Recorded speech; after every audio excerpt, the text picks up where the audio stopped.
Ngayon mga ropa, opening first quarter, naka-zone defense kaagad dito ang kupunan ng Denver Nuggets. Kaya pagka dito ni Moses Moody sa may gitna, binanggaan niya lang ang depensa nitong si Jamal Murray. Easy 2 points sa kaagad yan mga ropa. At sa possession dito ng kupunan ng Denver Nuggets, medyo nalito dito sa depensa si Moses Moody mga ropa. Do mobile team siya dito sa may ibabaw kay Jamal Murray. Naparotate tuloy si Guy Santos dito sa may left wing 3-pointer mga ropa na nag-open up naman yung binabantayan niya. Wala nang bantay. Kaya madaling pasa lang ni Nikola Jokic. Easy 2 points sa kaagad ang sagot dito ng kupunan ng Denver Nuggets. Samantala, dito naman sa may transition, itong si Al Horford. Walang kabog-kabog mga ropa, pumukol kaagad ng top of the key 3-pointer. At naipasok naman niya ni Al Horford, first 3-pointer niya dito sa game na to, basket is good. At after pa nito mga ropa, hindi pa fully established ang depensa dito ng kupunan ng Denver Nuggets. At balasan ng bola dito ng Warriors, naiwanan na naman nila si Al Horford mga ropa, wala silang respeto kay Al Horford. Pero yun nga lang, pinagbayad sila ni Tito Al, pangalawang sunod na 3-pointer mga ropa ay napasok dito ni Tito Al.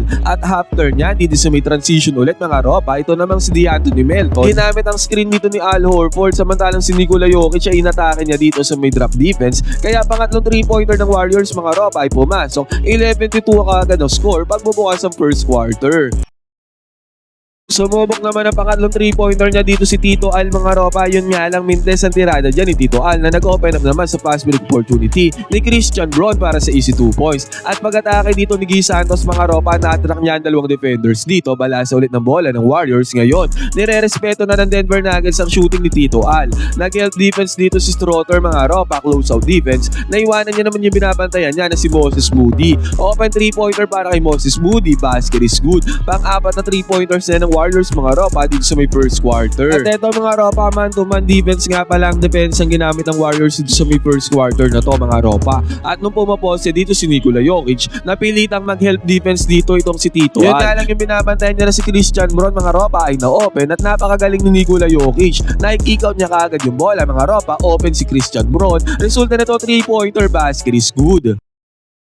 At sa pagkakataon na to, nag-attempt ng fast break ang Warriors mga ropa. Yun nga lang, nice defense ang ginawa niya ni Strother. Nahuli niya dito ang tirada ni Moses Moody. At after nito mga ropa sa may transition, napakagandang katang ginawa ni Christian Braun. Na-feed naman kaagad siya dyan ni Nikola Jokic mga ropa. Madaming assist kaagad na nagagawa ni Nikola Jokic. At si Tito Al naman mga ropa ang sumubok pumoste dito. Tignan natin ang off-ball screen na sinet niya ni GP2 para kay Moses Moody mga ropa. At si Nikola Jokic mga ropa nag-help defense na dito. Zone defense nga ng kupunan ng Denver Nuggets, pero tumulong siya dyan kay Tito Al. Kaya pagka-swing ng bola ni Tito Al, pagka-kick out niya papunta kay Moses Moody sa may top of the key, gumana din dito yung off-ball screen na sinet ni GP2. Open 3-pointer mga ropa, basket is good. Tito Al ulit ang mayako ng bola dito mga ropa. Nice cut ang ginawa ni GP2. Hindi na nakasunod, naka-close out yan itong si Nikola Jokic. Easy 2 points na para kay GP2.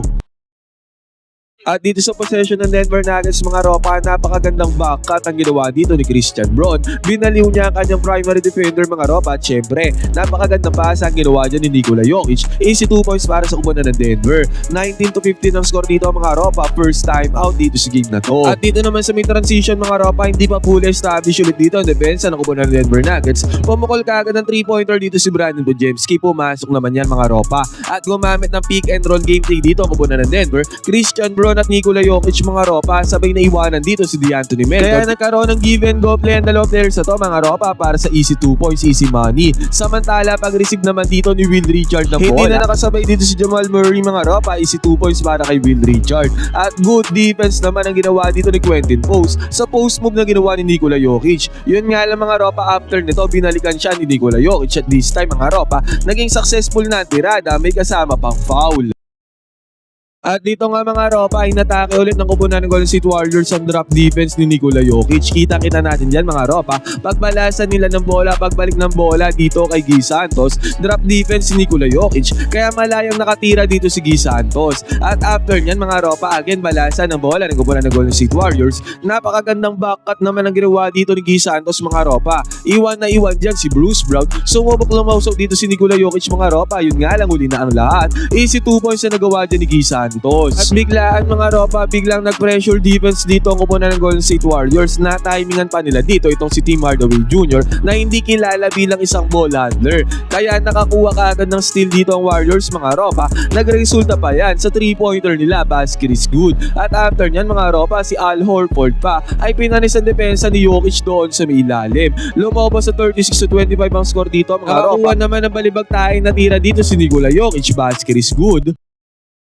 Yun nga lang tinapos ng Warriors sa first quarter na to. Sa kanilang pick and pop gameplay, Brandon Bujemski na-track dito ang dalawang defenders. Open na open dito si Tito Al mga ropa. Pasok na naman ang tirada dyan ni Tito Al mga ropa, 37-25. Natapos ang first quarter, 12 points ang kalamangan ng Golden State Warriors. Naging sobrang init at kumokonek ang Warriors sa kanilang long range bombs mga ropa dito sa may first quarter. Kaya napanghawakan nila ang 12 points sa kalamangan pagpasok ng second quarter. Ngayon mga ropa, pagbubukas ng second quarter, ginamitan kaagad ng kupunan ng Denver Nuggets na napakagandang play ang kupunan ng Golden State Warriors. Hand-off play dito ni Bruce Brown ng bola papunta kay Johnson. Ginamit kaagad niya ang off-ball screen na sinet dito ni Valanciunas mga ropa at pag-atake dyan ni Johnson. Dalawang players ng Warriors ang kanyang na-attract at good roll din ang ginawa dito ni Valanciunas mga ropa. At napakagandang pasa ni Johnson papunta kay Valanciunas, tendency outcome nito. Easy 2 points kaagad na nagawa dyan ng kupunan ng Denver Nuggets pagbubukas sa second quarter. Pag-atake naman dito ni Moses Moody, natrack niya yung ibang defenders dito ng kupunan ng Denver Nuggets at kitang-kita natin. Napakagandang backcut na naman ang ginawa dito ni Guy Santos. Specialty niya yan mga ropa, iwan kaagad dito si Jones. At syempre magandang pasa ni Moses Moody, easy 2 points kaagad na nagawa dito ng kupunan ng Golden State Warriors. At inside passing ulit ng Warriors mga ropa, GP2. Diyan siya namamahay mga ropa, diyan sa may ilalim sa may paint. Easy 2 points ulit na nagawa dito ng kupunan ng Golden State Warriors. Samantala gumamit naman ng screen action ng kupunan ng Denver Nuggets dito sa may ibabaw, bumagsak dito si GP2 mga ropa. Kaya open na open kagad si Tim Hardaway Jr. Pumasok ang 3-pointer dito ng Denver. Pag-atake naman dito ni Cam Johnson mga ropa, kitang-kita natin. Nag-react dito itong si DeAnthony Melton at nawalan ng bantay dito itong si Tim Hardaway Jr. mga ropa. Kaya pag kick out ng bola kay Tim Hardaway, one shot fake ang ginawa dito ni Tim Hardaway mga ropa, na peke na kagad dyan si DeAnthony Melton. Sabay one-handed siya ni Tim Hardaway mga ropa. Easy 2 points na nagawa dito ni Tim Hardaway. At after nyan mga ropa, si Cam Johnson naman ay nakachani pa ng 2 points dito. 45-37 ang score mga ropa, still 8 points pa rin ang kalamangan dyan ng kupunan ng Golden State Warriors. At sa possession dito ng Warriors mga ropa, heto napakagandang dissection sa depensa ang ginawa nila dito sa kupunan ng Denver Nuggets. Pag-atake dito ni Brandon Bujemski mga ropa, na-attract niya mga defenders. Pero ang pansinin natin dito mga ropa ay si DeAnthony Melton na binabantayan dito ni Jones. Pagkakat dito ni GP2 mga ropa, si Jones ay klumausok dito kay GP2 kasi pwedeng ipasa ni Brandon Bujemski kay GP2 mga ropa. Yun nga lang, naiwanan naman dito ni Jones na open si DeAnthony Melton dito sa may right side corner 3. Kaya kinik out lang ni Bujemski yung bola mga ropa, sumubok lumoso dyan si Bruce Brown. Yun nga lang, uli na ang lahat dahil pumasok na 3-pointer dito ni DeAnthony Melton, basket is good. Natrap na nga dito ng Warriors itong si Valanciunas mga ropa, tatlong players na pumalibot yan kay Valanciunas. Yun nga lang mga ropa, na i-kick out pa niya ang bola papunta kay Bruce Brown. Nakapag-convert patuloy ng 3-pointer dito ang kupunan ng Denver Nuggets. Samantala kahit na well contested, enough resistance ang binigay dito ng Denver Nuggets kay GP2. Pero walang pakialam si GP2 dyan mga ropa, pumasok ang kanya 3-pointer, basket is good. Samantala si Jamal Murray naman mga ropa ay nakakuha na mid-range jumper dito, easy money. At one-handed shot ang ginawa dito ni Tim Hardaway Jr. At sa pagkakataon na to mga ropa, bumalik ulit ang kupunan ng Denver Nuggets kay Jamal Murray. Hindi ko alam kung mismatch to mga ropa, parehas point guard, pero clearly naman mga ropa, mas malaki at mas mabigat si Jamal Murray against kay Brandon Bujemski. Kaya kinarne dito ni Jamal Murray ang mismatch mga ropa dito sa may perimeter, pati sa depensa dyan ni Brandon Bujemski. At sa possession na to mga ropa, si Will Richard ang may hawak ng bola. At pansin ulit natin ang ginawa dito ni Guy Santos. Napakagandang backcut mga ropa, iwan niya dito si Strother, kaya tendency outcome nito pasa ni Will Richard. Easy 2 points sa kagad na nagawa dito ng Warriors, basket is good.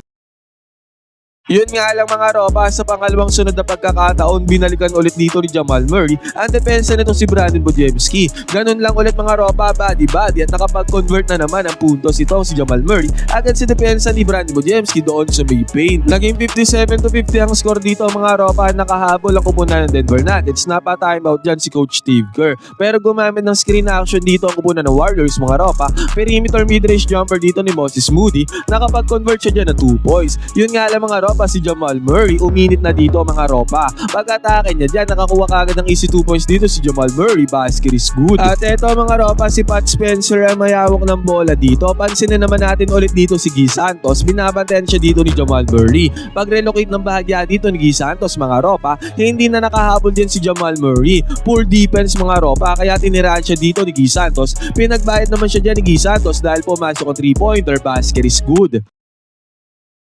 Yun nga lang mga ropa, sa possession ng Denver Nuggets, mabilisan lang. Agarang nakasagot dito itong si Nikola Jokic. Kahit na ina-resistant sa pinalaway dyan ang Warriors mga ropa, pumasok ang tirada dito ni Nikola Jokic. Pero grabe talaga ang Warriors dito sa may first up mga ropa, gumamit sila ng pick and pop gameplay. Brandon Bujemski na naman mga ropa, together with Tito Al Horford. Na-attract dito ni Brandon Bujemski yung dalawang defenders. Kasama dyan ang defender ni Tito Al Horford. Open na open dito si Al Horford mga ropa, sumubok lumausaw dyan si Nikola Jokic. Yun nga lang uli na ang lahat. Na-convert na ni Al Horford ng 3-pointer, easy money. At after nito mga ropa, nagkaroon pa ng strong attack si Moses Moody. Nagkaroon ng slam dunk dito si Moses Moody mga ropa, kaya lumobo ulit sa 8 points ang kalamangan dito ng Warriors. At after nyan mga ropa, napakagandang depensa pa ang ginawa dito ng Warriors mga ropa. At dito sa may transition, napakagandang play nito mga ropa, dahil si Al Horford dito sa may transition, open at na-feed siya ng Warriors.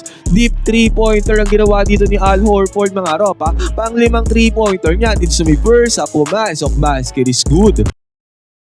Nakakuha naman ng 2 points dyan si Nikola Jokic doon sa may ilalim doon sa may paint mga ropa. At after pa niyan, tinirahan lang niya ang depensa ni Al Horford dito sa may perimeter. Yun nga lang mga ropa, sa pagkakataon na to, nagkaroon ng good defense sa kupunan ng Denver Nuggets, pero nakuha ng Warriors ang bola dyan mga ropa, at nagmistulang pang off-ball screen dito si Al Horford. At dahil dyan open na open si Moses Moody dito sa may 3-point area, pumasok na naman ang 3-pointer dito ni Moses Moody mga ropa, basket is good. Yun nga lang mga ropa, nakasagot naman dito si Jamal Murray ng kanyang perimeter jumper, pumasok din yan. 76-67, natapos ang first up na to mga ropa, lamang lobo ng 9 points sa kupunan ng Golden State Warriors.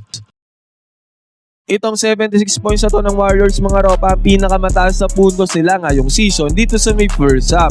15 3-pointers ang kanila natala mga ropa. Ang kanilang pinakamataas na highest scorer ay walang iba kundi si Al Horford with 17 points. Ngayon mga ropa, yung second half nitong video na to ay gagawin natin. Pag nanalo ang Warriors, pero pag natalo at nakambak sila ng kupunan ng Denver Nuggets mga ropa, hindi ko nagagawin yung second half. Pero so far mga ropa, dito sa may first half, ano masasabi nyo sa performance na ginawa ng kupunan ng Golden State Warriors? Kahit nawala si Stephen Curry mga ropa, nakapag-keep up sila kontra sa kupunan ng Denver Nuggets. Pwede kayo mag-comment dyan sa bang opinion mga ropa, magkwentuhan tayo.